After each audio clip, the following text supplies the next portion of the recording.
This is what I mean when I say the best things in life aren't free. But it turns out we've got 3 more hours if we want to. I think the altitude's really affecting me. I'm so glad I quit my job for this.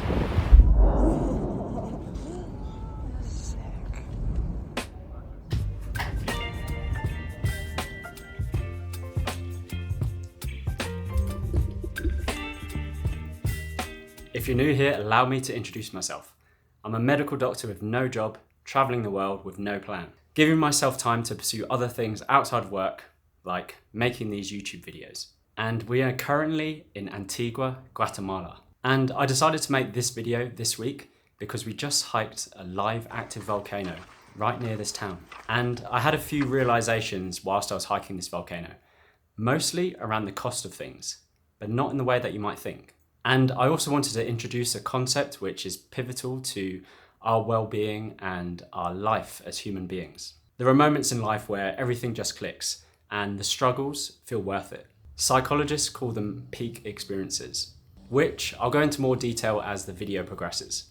But before we begin, I need to take you to the rooftop of this hostel because you can actually see the volcano that we hiked sitting there in the distance. And it might give you a bit of context to where I actually am right now. Just take this bad boy off the tripod. Just grab my fake Havianas that I got from Thailand. Bienvenidos, welcome, Joel y Christopher. Right, let's go. So this is a co-working space where I'll probably edit the video later.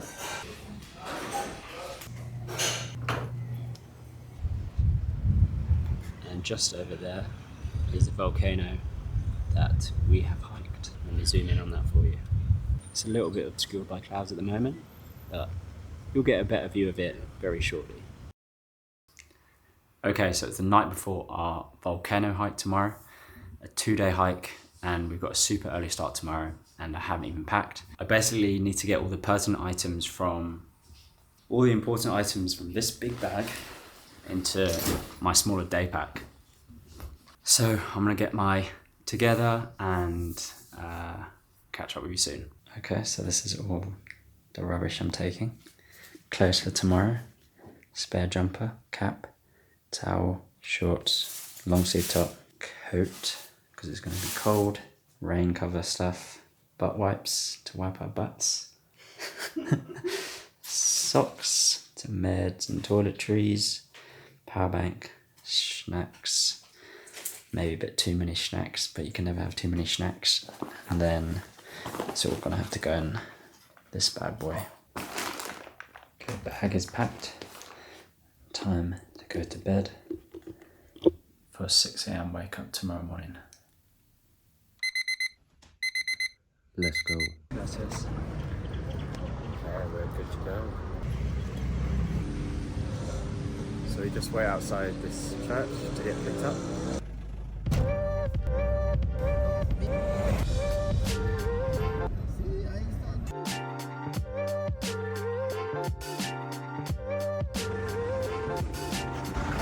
Okay, so this is the centre.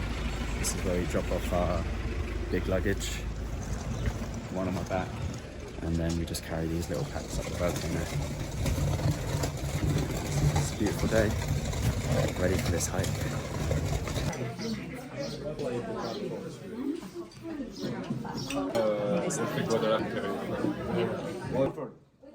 Every minute change. Karen, every minute change, please.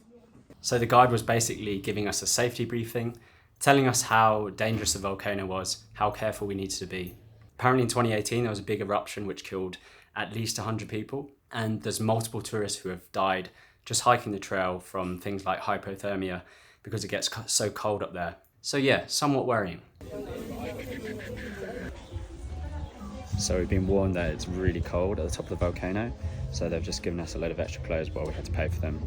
So I've got an extra hat, I've got some pants, I've got another coat, I've got my own coat, jumper, I've got another jumper in my bag. And yeah, should be good to go. Oh, and getting walking sticks. There's a way too tall. Chilly.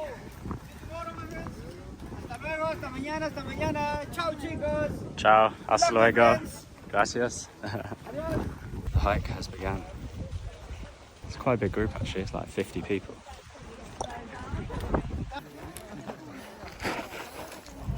ground's pretty treacherous, so I'm glad I brought these sticks. They also told us 12 people died in this volcano hike recently, so a little bit worrying. First viewpoint already looks beautiful.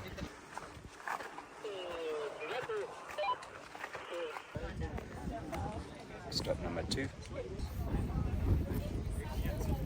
The ground is like this loose gravel, of course, because we're on a volcano, and you just keep slipping back every time you walk, which makes it somewhat difficult. And also I'm very underprepared with my footwear. And I didn't choose the wisest of gear, so I was just wearing my Adidas skate shoes. I'll show you them now, which look like this, which, yeah, it's not the best thing to hike a volcano in. They did have some hiking boots on offer, but I thought wearing new hiking boots for the first time is always a big no-no because you get the worst blisters because your feet aren't used to it. I've done it before and really regretted it. So just sticking to the skate shoes, which I thought would be okay, but the more and more I was going up the volcano, the more I realized it was kind of a bad idea. Okay, so we've been hiking for about 2.5 hours now. Starting to feel the altitude a little bit, like a bit tight in the chest, feeling really lightheaded, and everything's just getting a little bit more difficult, getting a bit more cold on the arms, but haven't put my coats on yet. Got a bit of a cough actually. But yeah, we're stopping here for a 30-minute lunch break, and then we're going to continue our journey to the top.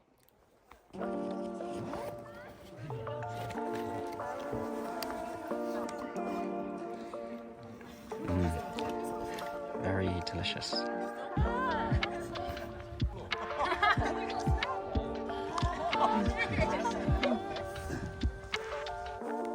Just finished lunch.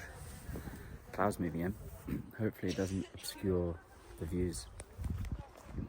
Time to make it to the summit. We've been walking for about 3 hours now, and this is our final stop before we get to base camp. Apparently just easy from here, and then we'll just be able to chill for the rest of the day. Hopefully get some nice views. Clouds are coming and going, so I guess we'll see. That grey cloud is the volcano. So definitely feeling a bit lightheaded and dizzy now, so if I start mumbling rubbish, you know why. Altitude is getting higher and higher, air's getting a bit thinner. And I actually did a whole video about how to prevent altitude sickness, and I should probably be taking some of my own advice. Stuff like avoiding caffeine because it dehydrates you. I had like 2 coffees and a Coke this morning. There's a lovely view. That's the tip of the volcano, hidden behind the clouds. So that's the volcano.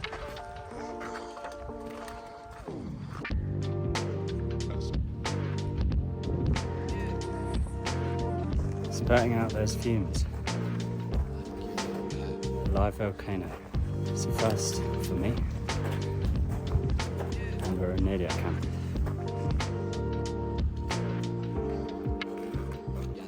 Yeah. Literally erupting as we speak. Woo!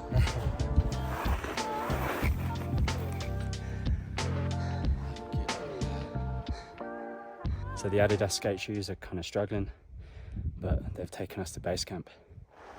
And the volcano is right behind me, literally erupting as we speak. But yeah, we've made it. I think that's all the hiking for today. Gonna chill, have some dinner, get an early night because we've got 4 AM start tomorrow. I think it's time for a well-deserved rest.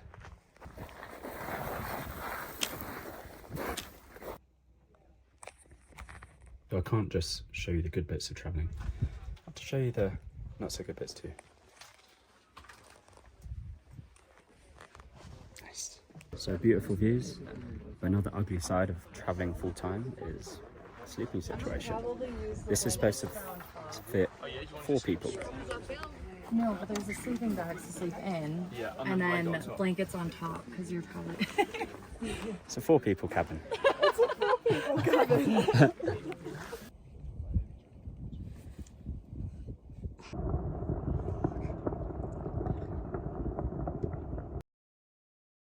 And I actually thought we had done hiking for the day, but it turns out we were hiking 2 volcanoes.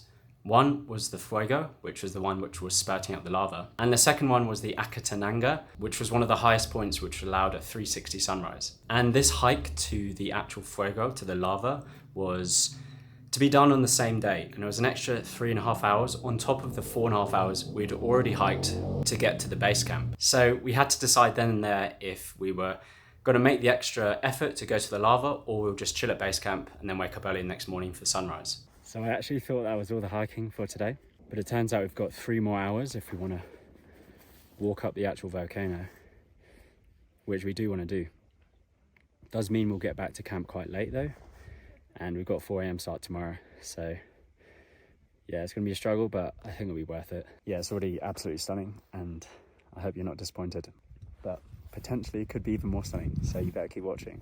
Of course I was going to do it. There's no way I was going to get all the way there and turn down the opportunity to go see the lava up close for myself. Okay, so I think we're going up this ridge here, all the way up to around there,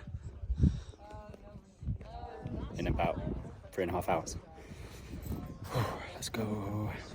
However, it was much, much harder. Not only was the ground even more slippery underfoot, the sun was going down, so it was getting colder and colder, and we were already exhausted from the hike we'd done all day. It was becoming more and more dusty, so every time we walked, it would just kick up a load of dust, and I was just choking continuously. Volcanic dust has actually got kind of intense, so I've had to mask up because I'm just inhaling dust, and it's really irritating my lungs. You can see it here. This is definitely the most difficult part of the journey, because underfoot is so loose, just falling down every time you're trying to walk. I'm so glad I brought the walking sticks because they're helping us so much. Volcanoes spraying as we speak. That's so sick. But yeah, it's gonna get cold soon, and but hopefully we'll make it just in time. Last little stretch.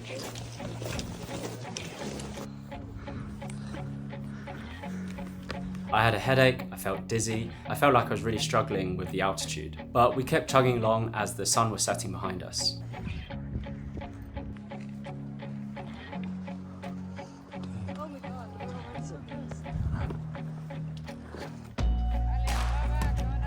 There's not much light left. I really underestimated this actually. I really underestimated this.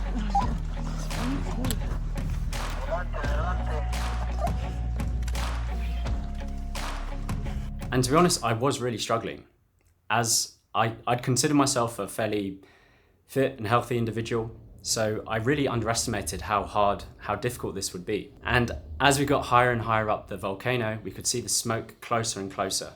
Part of me was getting excited, but part of me was just exhausted and wanted it to be over. I was kind of regretting the optional extra of hiking more that same day. Dehydrated, got a headache, feel really dizzy. And there's a lot of other shit things about quitting medicine to become a full-time traveller. However, this isn't one of them. Then as we peaked and the sun was setting and we were above the clouds, I found myself getting a little bit choked up. And I don't consider myself a particularly emotional person, and maybe it was just the altitude or the exhaustion, but I found myself getting somewhat overwhelmed, but in a good way.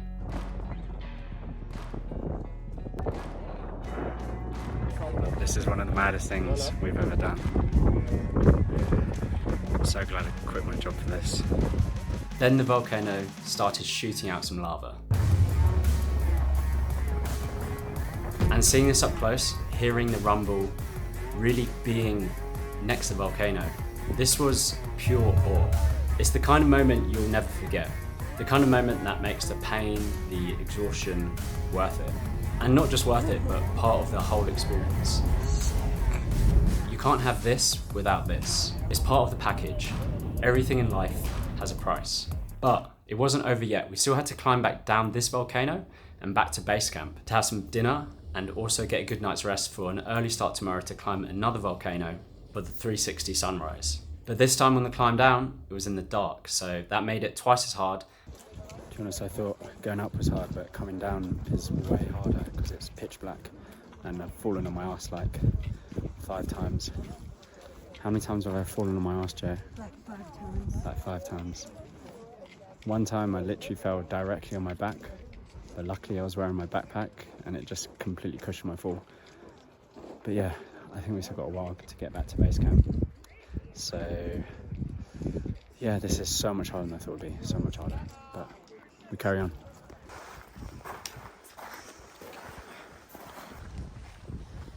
And my headlamp, unfortunately, was running out of battery, so it's super dim. I really couldn't see very well at all. But eventually, we did make it back to the base camp. We were given some lovely food. I was absolutely starving, so it went down well. They gave us some marshmallows to roast on the fire. Really enjoyed that, but I was completely exhausted and just ready for bed. As you know, it wasn't the most comfortable sleeping situation. 4 people in what I would consider a one-man cabin. It's all part of the experience, I guess. Dinner's done. I'm so exhausted. Got 4 AM start tomorrow for the sunrise hike, so I'm gonna go to sleep. Good night, see you tomorrow.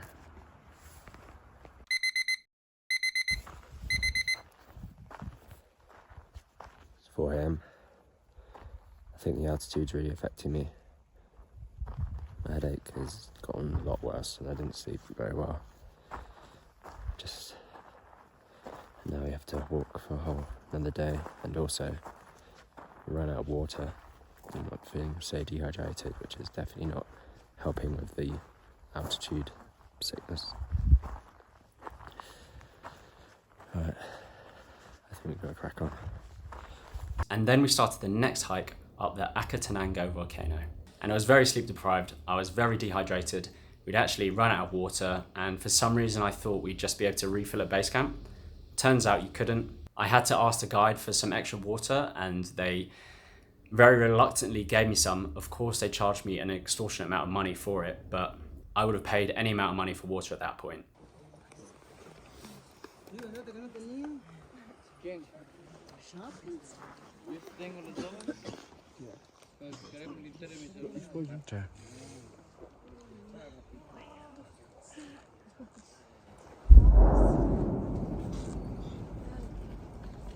We were extremely sleep deprived and the temperatures were a lot colder because of course it was basically the middle of the night. But we kept chugging on and eventually we made it to the top. This is what I mean when I say the best things in life aren't free. Every step, every struggle, all led to this. This seems like a good time to talk about peak experiences. So what on earth are they? Peak experiences are profound, intense moments of joy or fulfillment that leave a lasting impact on your life. Psychologist Abraham Maslow, you may have heard of the Maslow's hierarchy of needs, yeah, that guy, described them as moments that we feel deeply connected to ourselves, with others, or even the universe. They can happen when we overcome challenges, achieve certain goals, or experience something transcendent in nature. And they're important for a few reasons. Firstly, they provide clarity on what truly matters. They help build resilience, showing you that hard work can pay off. They can improve your well-being by fostering a sense of gratitude and perspective. And they can also encourage personal growth as you push through your limitations to achieve them. This is absolutely wild.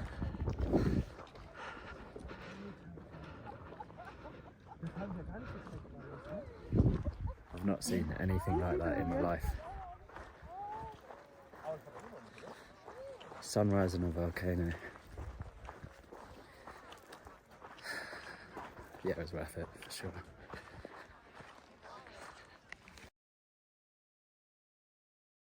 Dave from IT learns the meaning of life during Excel presentation. I'm being a little bit facetious with that statement, but I think you get where I'm coming from. It's unlikely that these experiences are going to arise when you're waiting for the photocopier at work. Of course, there's a lot of merit in finding the beauty in the mundane, in the day-to-day life, learning to enjoy the simpler things in life too. You don't have to climb a volcano, but you do have to embrace some of the difficulties in life. The anxiety of leaving a job, the effort required to achieve certain goals, or the physical suffering you have to endure to climb a volcano. Moments like this aren't just about the views. They're about the effort it took to get there. They're proof that often the hardest paths lead to the greatest rewards. And We all have the chance to create these moments if we're willing to embrace the struggle, because the best things in life aren't free. This was worth it.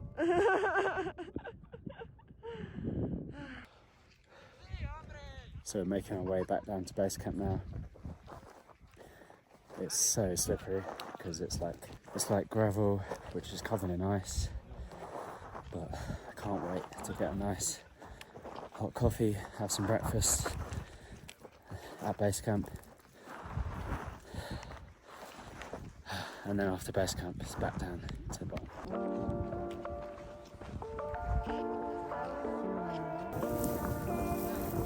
It's actually kind of fun walking down this. It's like I'm skiing.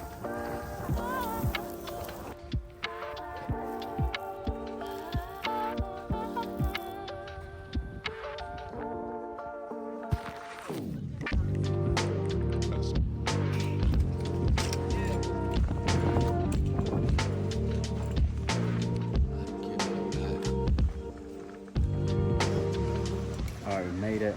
It's over. It was great. I'm glad it's over. I'm exhausted. I barely any sleep. Absolutely knackered and just ready for bed. Maybe a bit of food. But yeah, we've got to drop off our stuff, go back to the thing. And yeah, hope you enjoyed the video.